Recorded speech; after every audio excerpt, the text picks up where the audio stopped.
Hello friends, online classes YouTube channel में आप सभी का स्वागत है। तो फ्रेंड्स, यहाँ पे देखिएगा कंप्यूटर जीके से रिलेटेड मोस्ट इंपॉर्टेंट क्वेश्चंस मैंने इस वीडियो में कंप्लीट कवर किए हैं, जिसका आज अपन पार्ट 1 करने जा रहे हैं। इसी तरह से बात करें कंप्यूटर जीके की, तो टोटल मैं जो क्वेश्चंस कराऊंगी वो मैं कराऊंगी 10,000 क्वेश्चंस कराऊंगी। और ये जो 10,000 क्वेश्चंस है ना, ये इतने इंपॉर्टेंट होंगे कि इनसे बाहर कोई भी क्वेश्चन नहीं पड़ेगा। और आप अच्छे से जानते हो, आप कोई से भी एग्जाम की तैयारी कर रहे हो, चाहे वो रेलवे का हो, चाहे एसएससी का हो, चाहे आरआईएस का हो, चाहे कोई भी यूपीएससी का हो, चाहे स्टेट लेवल का कोई भी एग्जाम हो, कंप्यूटर के क्वेश्चंस हर एग्जाम में देखने को मिलते ही मिलते हैं। जहां जहां जीके पूछी जाएगी वहां वहां कंप्यूटर के क्वेश्चंस जरूर पूछे जाएंगे। तो फ्रेंड्स, स्टार्ट करते हैं आज के सेशन को। और आपको जिस किसी क्वेश्चंस का आंसर आता है, कमेंट बॉक्स में बराबर आंसर देते रहना है। तो यहाँ देखिएगा, फर्स्ट क्वेश्चन स्क्रीन पे है आपके सामने। आपसे पूछा गया है कि किसी भी कंप्यूटर सिस्टम का जो दिमाग होता है वो किसे कहते हैं, यानी कि ब्रेन ऑफ कंप्यूटर की बात करें तो ये किसे कहा जाता है। ऑप्शन है सीयू यानी कि कंट्रोल यूनिट, या फिर अर्थमेटिक लॉजिक यूनिट, या फिर मेमोरी, या फिर सीपीयू। तो फ्रेंड्स, सीपीयू जो है इसे कहते हैं कंप्यूटर का ब्रेन, ठीक है ना। सीपीयू जिसकी फुल फॉर्म भी एग्जाम में पूछी जाती है, सेंट्रल प्रोसेसिंग यूनिट। और एक ये एएलयू की फुल फॉर्म काफी पूछी जाती है, arithmetic logic unit. Next question, www.google.com, ये किसका एग्जाम्पल है ये बताओ। ये तो मैं उम्मीद करती हूँ डेफिनेटली आप सभी को जरूर पता होगा। इसके ऑप्शंस हैं वेबसाइट, सर्च इंजन, यूआरएल, या फिर डोमेन। तो फ्रेंड्स, करेक्ट आंसर हो जाएगा यूआरएल। क्या है ये? यूआरएल है, ठीक है। यूआरएल की बात करें तो चलो आपसे देखो, कई बारी एग्जाम में यूआरएल जो है इसकी फुल फॉर्म भी पूछी जाती है। तो मैं उम्मीद कर रही हूँ, थोड़ा सा आपको टाइम दे रही हूँ ताकि आप बता सको कि यूआरएल की फुल फॉर्म क्या होती है। देखते हैं सबसे पहले कौन आंसर करता है। फ्रेंड्स, सभी लोग बताओ यूआरएल की फुल फॉर्म क्या होती है। बिल्कुल, देखो यूआरएल की बात करें तो इसकी जो फुल फॉर्म होती है, यूनिफॉर्म रिसोर्स लोकेटर होती है। क्या होती है? यूनिफॉर्म रिसोर्स लोकेटर, ठीक है। चलो नेक्स्ट, आपसे पूछा गया है कि कौन सा ईमेल क्लाइंट नहीं है। ऑप्शन से गूगल, याहू, जीमेल, या फिर रेडिट। तो राइट आंसर यहाँ पे हो जाएगा गूगल। यहाँ पे करेक्ट आंसर हो जाएगा, क्योंकि जो गूगल है ये क्या है? सर्च इंजन है। क्या है? सर्च इंजन है, ये नोट कर लेना। गूगल को छोड़कर, क्योंकि देखो कई बार क्वेश्चन पूछे जाते हैं कि इनमें से कौन सा सर्च इंजन नहीं है। तो अगर इस तरह से पूछे तो आंसर हो जाएगा गूगल। बात वही है, क्योंकि गूगल को छोड़कर बाकी जैसे याहू हो गया, जीमेल हो गया, रेडिफ हो गया, ये सारे ईमेल के क्लाइंट है। नेक्स्ट, कंप्यूटर को दिए जाने वाले जो इंस्ट्रक्शंस होते हैं, निर्देश होते हैं, उनका जो ग्रुप होता है, समूह होता है, उसे क्या कहते हैं? डेटा, प्रोग्राम, डाटाबेस, या फिर नेटवर्क। तो फ्रेंड्स, इसे प्रोग्राम कहा जाता है। इस क्वेश्चन को मोस्ट इंपॉर्टेंट मार्क करना है, एग्जाम में कई बार पूछा गया है कि कंप्यूटर में दिए जाने वाले जो निर्देश होते हैं, इंस्ट्रक्शंस होते हैं, उसके समूह को क्या कहा जाता है। तो करेक्ट आंसर है प्रोग्राम। नेक्स्ट क्वेश्चन, कंप्यूटर का जनक किसे कहा जाता है? Very very important. ऑप्शन है James Gosling, Dennis Ritchie, Charles Babbage, या फिर इनमें से कोई भी नहीं। तो फ्रेंड्स, कंप्यूटर का जनक जो कि कहा जाता है, चार्ल्स बेबेज जो है, इनको कहा जाता है कंप्यूटर का जनक। नेक्स्ट क्वेश्चन, अब देखो आपको मेरा मोटो यही है कि कम से कम समय में आपको ज्यादा से ज्यादा क्वेश्चंस कराऊं, क्योंकि जितने ज्यादा क्वेश्चंस आप कर लोगे ना, उनसे बाहर कुछ ही नहीं पड़ने वाला है। इसीलिए ये जो सीरीज मैंने चलाई है कंप्यूटर की, इसमें 10,000 से ज्यादा क्वेश्चंस जो है मोस्ट इंपॉर्टेंट, वो सारे क्वेश्चंस कराएंगे सभी टाइप के। अच्छा ये बताओ, एंड्रॉइड का पहला संस्करण, पहला एडिशन जो है, वर्जन जो है, वो बताइएगा कौन सा है।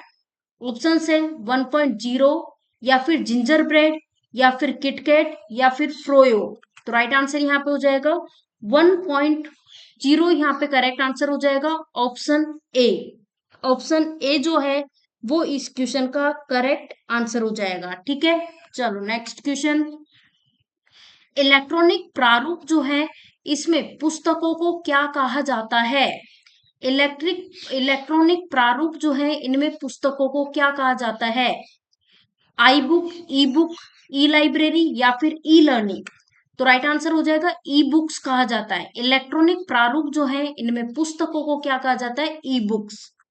नेक्स्ट क्वेश्चन आपके सामने आपसे पूछा जा रहा है, सीपीयू से कंप्यूटर के परिधीय उपकरण जो होते हैं यानी कि पेरिफेरल डिवाइसेस होती है, इसमें डाटा का स्थानांतरण जो है वो किसके माध्यम से प्राप्त किया जाता है?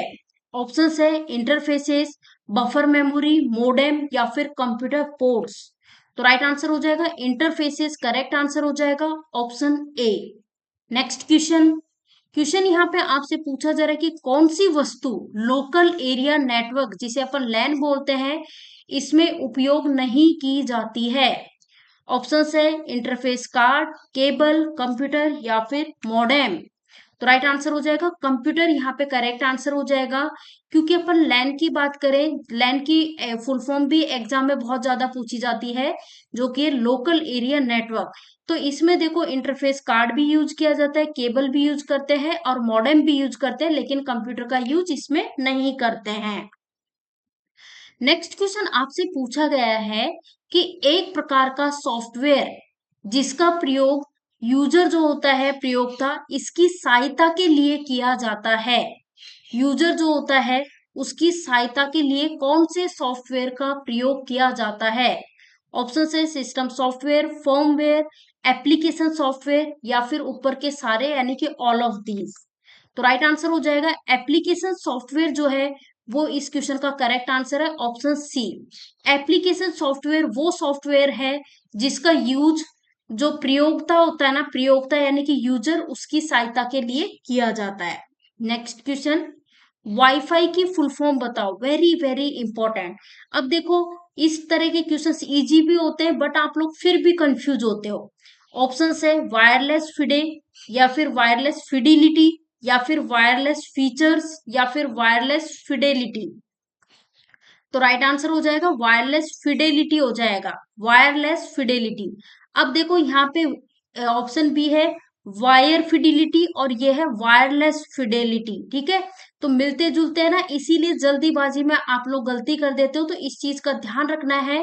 वाईफाई की full form wireless Fidelity. Next question, यहाँ आपसे पूछा गया कि एक प्रकार के सॉफ्टवेयर जिनका उपयोग निःशुल्क किया जाता है वो सॉफ्टवेयर कौन से हैं? ऑप्शन ए कह रहा है ओपन सोर्स सॉफ्टवेयर या फिर ऑफ सोर्स सॉफ्टवेयर या फिर स्मार्टवेयर या फिर नागवेयर। तो राइट आंसर है open source software, option A correct answer है। नेक्स्ट क्वेश्चन आपके सामने, एम कॉमर्स क्या है? ऑप्शन ए कह रहा है machine commerce, mobile commerce, money commerce या फिर मार्केटिंग कॉमर्स। तो ये जो एम कॉमर्स की बात करें तो ये क्या है? मोबाइल कॉमर्स है, करेक्ट आंसर ऑप्शन बी है।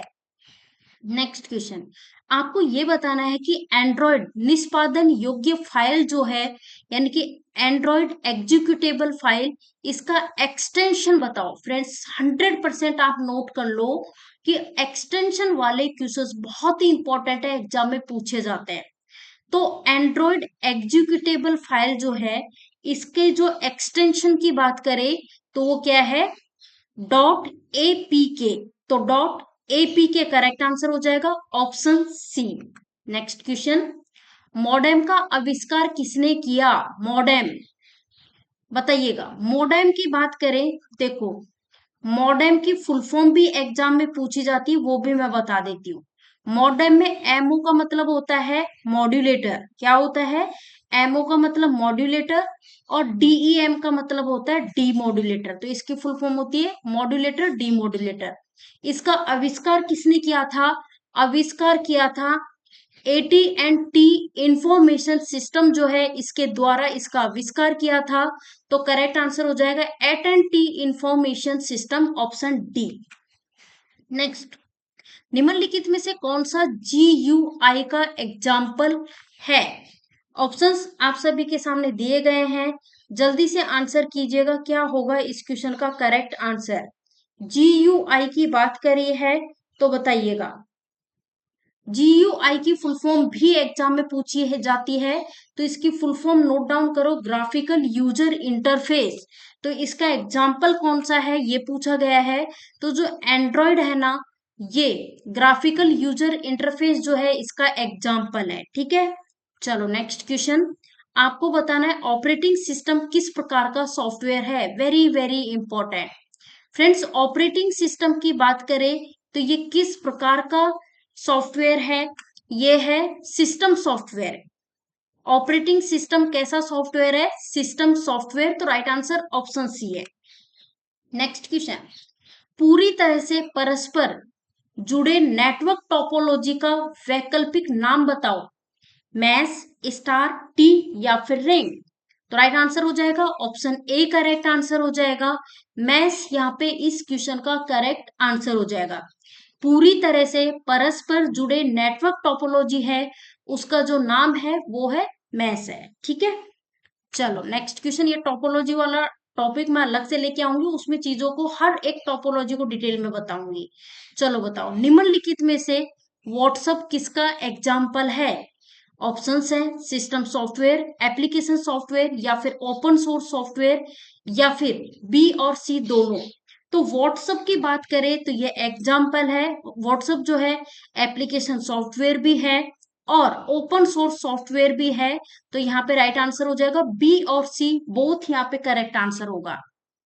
नेक्स्ट क्वेश्चन, निम्नलिखित में से किस क्षेत्र में स्प्रेडशीट सॉफ्टवेयर जो है उसका अधिक उपयोगी होता है। साइकोलॉजी या फिर पब्लिशिंग या फिर स्टैटिक्स या फिर मैसेज सेंडिंग। तो फ्रेंड्स, स्प्रेडशीट सॉफ्टवेयर जो है वो सबसे ज्यादा यूजफुल जो है, सबसे ज्यादा उपयोगी किस में होता है, स्टैटिक्स में। तो राइट आंसर हो जाएगा ऑप्शन सी करेक्ट आंसर हो जाएगा। नेक्स्ट क्वेश्चन, आपको बताना है ग्रुपवेयर क्या है। ग्रुपवेयर ऑप्शन है हार्डवेयर, नेटवर्क, सॉफ्टवेयर या फिर फर्मवेयर। तो हम बात करें ग्रुपवेयर की, जो कि एक सॉफ्टवेयर है। तो आपका राइट आंसर हो जाएगा सॉफ्टवेयर।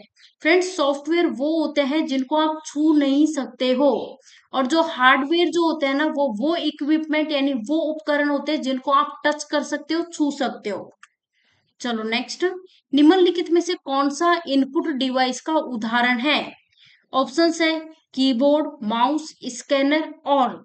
तो यहाँ पे राइट आंसर हो जाएगा कीबोर्ड जो है ये भी इनपुट डिवाइस का एग्जांपल है। माउस हो गया, जॉयस्टिक हो गया, स्कैनर हो गया।